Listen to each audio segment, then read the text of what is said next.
더 나은 내일을 준비하는 시간 KBS 1라디오 김성환의 시사야.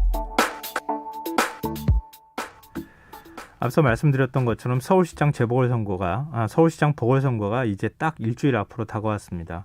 여야 모두 총력전을 펼치고 있는데 정책 대결보다는 네거티브 공방에 지나치게 치중하고 있다, 이런 지적도 나오고 있습니다. 이럴 때일수록 유권자들은 후보들이 내놓은 공약으로 우리 지역을 이끌 적임자가 누군지 판단하는 게 필요할 텐데요. 한국 매니페스토 실천본부 이광재 사무총장 연결해서 각 후보들의 공약과 실천 가능성에 대해서, 실현 가능성에 대해서 따져보도록 하겠습니다. 사무총장님 안녕하십니까? 예, 안녕하십니까. 수고하십니다. 네. 오늘 한국 매니페스토 실천본부에서 각 후보 캠프 측에 공약과 관련한 질의서를 보냈다고 들었습니다. 구체적으로 어떤 질문을 했습니까? 예, 지난달에 그 질의서를 보냈고요. 답변을 받았습니다만은 질의서 내용을 읽었습니다. 하고 싶은 말만 하지 못하게 깐깐한 객관식 시험 문제를 냈다, 이렇게 보시면 되는데요. 네. 10대 공약, 핵심 공약과 우선순위, 추진 일정, 총 공약수, 대차대조표라고 하죠. 그 공약의 가계부라고 저희는 설명하고 있는데요. 예. 그것과 그 현재 정책의 지속성 등을 물어봤습니다. 그러면은 예를 들어서 어떤 공약을 내놨을 때 그 재원은 어떻게 마련할 겁니까? 뭐 이런 걸 구체적으로 다 질문을 하셨다는 얘기잖아요. 예, 재원도 마찬가지고요. 총 공약이 몇 개인지를 확정해서 저희가 물어봤고요. 예. 또 우선순위를 또 물어봤습니다. 그 어떤 답변이 왔습니까? 다른 질문에는 성실히 답변을 했는데요. 예. 그 대차대조표라고 하죠. 이 공약 가계부는 부실하거나 작성조차 좀 못했습니다. 박영수 후보 같은 경우에는 총 공약이 59개라고 밝혔고요. 예. 총 재원, 필요 재원은 4조 4,803억이라고 밝혀왔습니다만, 그 핵심 공약 중에 21분 생활권도시, 탄소 중립도시, 글로벌 디지털 경제 수도, 이런 것들은 전체 사업비가 아닌 기본 설계 등 그 집중 투자 비용만을 추계를 했고요. 예.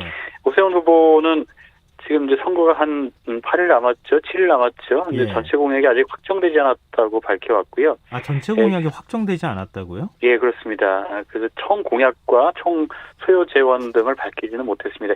예, 다만 그 10대 공약과 우선순위는 제시했고요. 네. 안심소득 제도의 40억 원, 이것도 이제 전면 실시가 아닌 시범 실시이기 때문에 좀 40억 원으로 좀 작은 금액을 갖고 왔고요. 상생주택 공급 30억 원. 이 또한 이제 21년도까지만 사업비를 책정해서 갖고 왔습니다. 오세훈 후보는 빠르게 총 공약과 이 공약 가계부를 좀 제시하는 게 우선이 아닌가 생각을 하고 있습니다. 그런 부분에 대해서 좀 미흡한 측면이 있었다, 이렇게 또 지적을 해주셨는데요. 이 서울시장 후보 2차 TV 토론회가 KBS에서 있지 않았습니까? 예.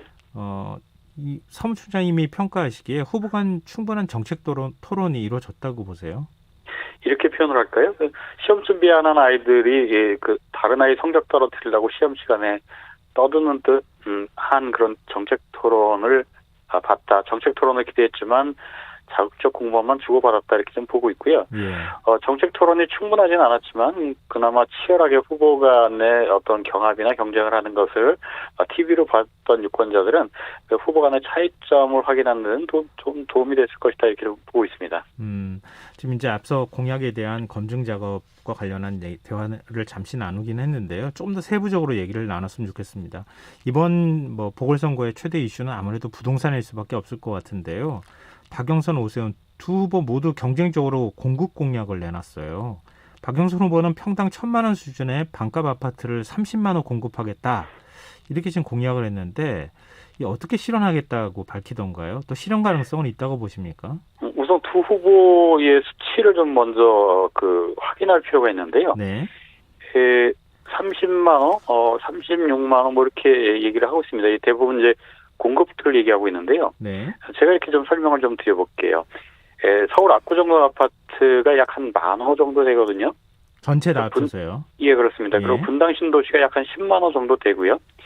이 3기 신도시라고 하죠. 6곳의 3기 신도시 아파트 공급 총량이 24만 3천 호 정도 됩니다. 그러니까 다시 말해서 30만 호, 36만 호 한다라고 하는 건 서울의 압구정동이 30곳, 분당이 3곳, 6곳의 신도시보다 좀 더 큰 아파트를 공급하겠다, 이렇게 얘기를 하는 건데요.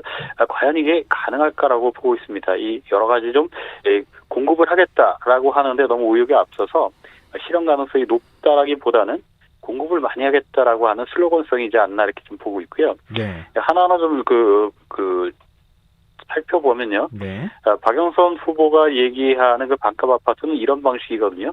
30년 이상 된 아파트를 대상으로 토지는 정부가 소유하고 건물만 그 개인이 소유해서 상업할 수 있는 토지 임대부 방식이라고 얘기하는데요. 네. 이를 통해서 반값 아파트 30만 원을 건설하겠다 이렇게 얘기했습니다. 그런데 이게 우선 부지가 좀 문제이고요. 네. 정부나 서울시가 보유하고 있는 국유지나 시유지가 그렇게 많지 않다라는 거고요. 대상도 서울은 20년 이상 된 구축 아파트라고 좀 부르죠. 이런 것도 좀 많다는 점에서 보완해야 된다라는 지적이 있습니다. 오세훈 후보 그 아파트 공급책에 대해서는 어떤 평가 없으세요? 마찬가지로 실현 가능성이 높지 않습니다. 이 오세훈 후보의 재개발 재건축 36만 원 공급 중에 가장 크게 많이 공급하겠다고 하는 게 재개발 재건축 사업을 통해서 18만 5천 원을 공급하겠다고 약속하는 건데요.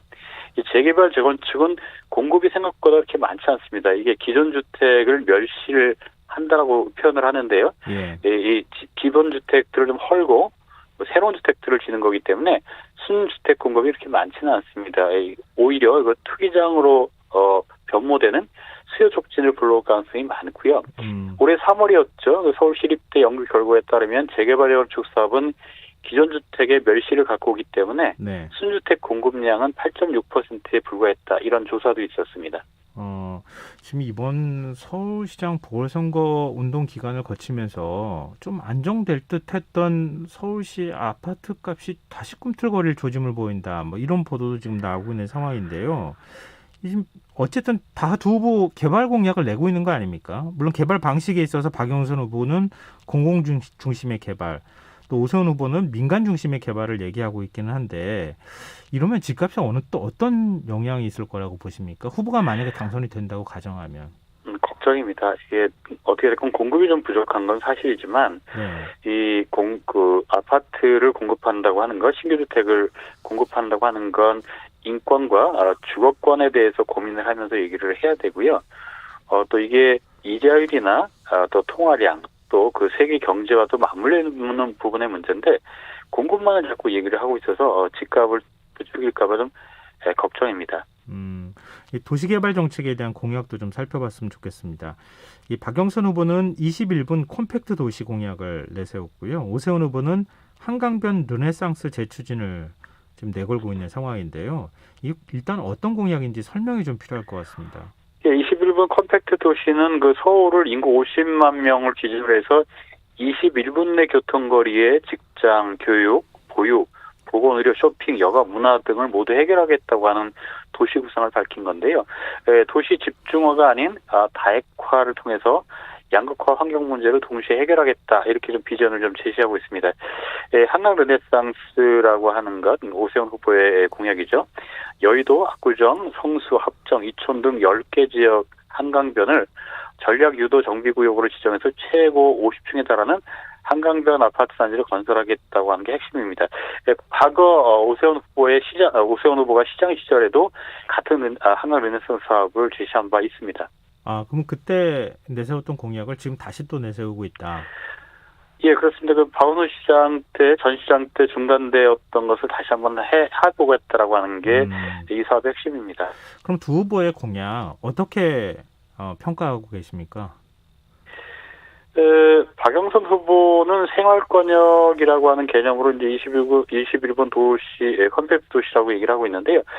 결국은 이게 서울시를 다른 방식으로 재구조를 해야지만 가능한 겁니다. 그래서 이게 지금의 현재 도시 구조를 바꾸는 게 만만하겠느냐 이런 얘기들이 좀 많고요. 네.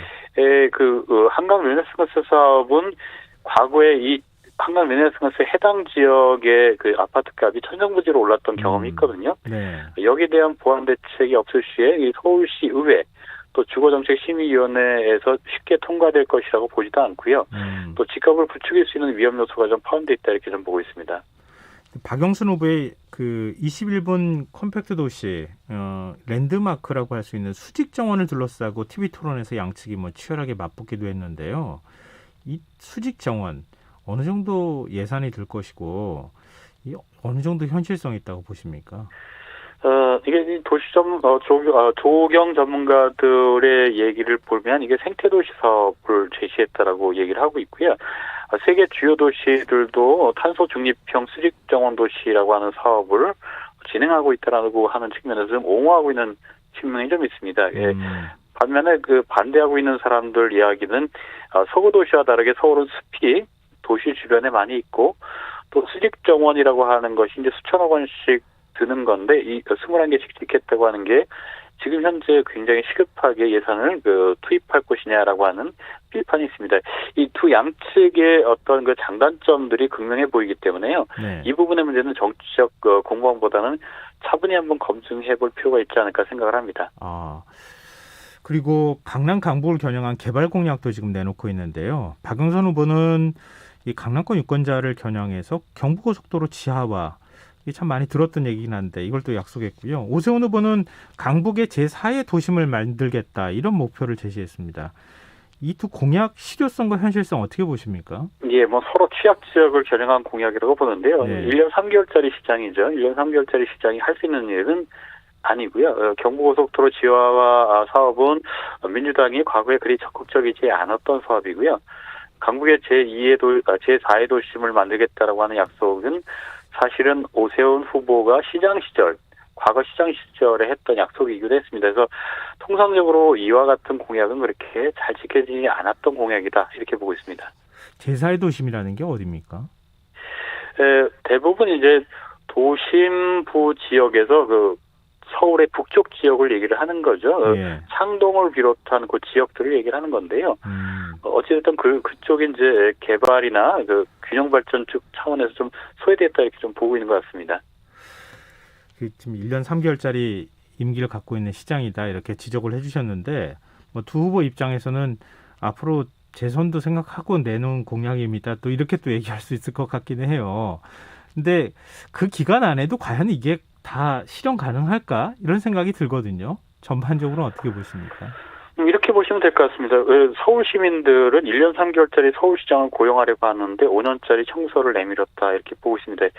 이 공약 가계부를 분석을 해도요, 1년 3개월 안에는 할 수 있는 것이 거의 없다라고 스스로 고백하고 있기 때문에 네. 저희는 5년이라고 하는 것에 임기를 줄 생각은 없고요. 1년 3개월을 잘하면 다시 한번 고용을 할 것이고요. 잘못하면 다른 사람에게 기회를 줄 것이고요.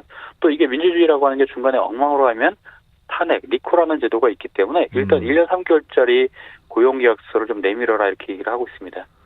1년 3개월짜리 지금 강조하셨는데 그 기간으로 따지면 너무 큰 공약을 내세우고 있는 거 아닌가, 이런 생각도 한편으로 하게 되는데요. 결국 이 임기 동안에 할 수 있는 건 이제 하반기 공무원 인사 정도 할 수 있겠죠. 그래서 이것만큼은 꼭 하겠다고 하는 얘기를 좀 하셔야 될 것 같은데 이것저것 백화점식으로 좀 나열하고 있어서 좀 안타깝습니다. 지금 이제 두 후보가 내세운 공약에 대해서 저희가 평가만 했는데요. 좀 칭찬해 주실 만한 부분은 없을까요? 칭찬보다는 소득격차 해소 방법, 각각의 철학과 이념에 따라서 내놓은 소득격차 해소 방법은 우리가 좀 논의해 볼 필요가 있겠다고 보는데요. 박영선 후보의 청년 출발 자산제라고 하는 겁니다. 이것은 19세에서 29세 청년들을 대상으로 해서 최대 5천만 원까지 지원을 하고요. 이자는 서울시가 부담하고 30세부터 40세가 되는 해에 원금을 갚는 제도인데요. 이것은 외국에서도 많이 시행되고 있는 제도이기 때문에 우리 사회에서 한번 논의해 볼 만하다고 보는 거고요. 예. 오세훈 후보의 안심소득이라고 하는 게 있는데요. 이건 4인 가족 소득의 평균 평균 소득이 2천만 원이라고 할 때 중위소득이 6천만 원 정도로 계산이 되거든요. 여기서 차액인 4천만 원의 절반인 2천만 원을 지원하겠다라고 하는 방식입니다. 이 기본소득과 대비되는 정책인데요. 이 부분도 사회적으로 좀 논의할 필요가 있겠다라고 보고 있습니다. 네, 이렇게 또 평가도 해주시고 긍정적인 공약에 대해서도 말씀해 주시니까 좀 대비가 돼서 유권자분들이 선택하시기에 좀 좋을 것 같다, 이런 생각이 드는데요. 근데 이번 선거는 지나치게 이 네거티브에 집중하고 있는 것 아니냐, 이런 얘기를 하는데요. 좀 정책 선거가 되기 위한 정치인과 유권자의 어떤 노력이 필요하다고 보시는지요? 다시 한번 말씀드리지만 선거 공약은 선물 보따리가 아닌 고용계약입니다. 정치권들에게 해주고 싶은 건 이번 선거 결과가 내년 대선과 지방선거의 발목을 잡을 수도 있다라고 하는 생각으로 정책 경쟁에 임해주십사 하는 거고요. 네. 유권자들에게는 우리가 우리의 머리 위에 있는 사람을 뽑으려고 하는 게 아니고요. 우리를 대신할 사람, 대민주주의는 약속을 기반으로 해서 대의를 위임하고 이행 결과에 따라서 고용과 재고용을 결정하는 그런 제도라고 하는 것을 잊지 말아 주셨으면 좋겠다. 이런 네. 말씀을 드립니다. 네, 알겠습니다. 오늘 말씀 고맙습니다. 예, 감사합니다. 네, 지금까지 한국 매니페스토 실천본부 이광재 사무총장이었습니다. KBS 일라디오 김성환의 시사야 1부 순서는 여기서 마무리하겠습니다. 1부 끝곡으로 아이유의 라일락 들으시고요. 전 11시 전과 2부에 다시 찾아오겠습니다.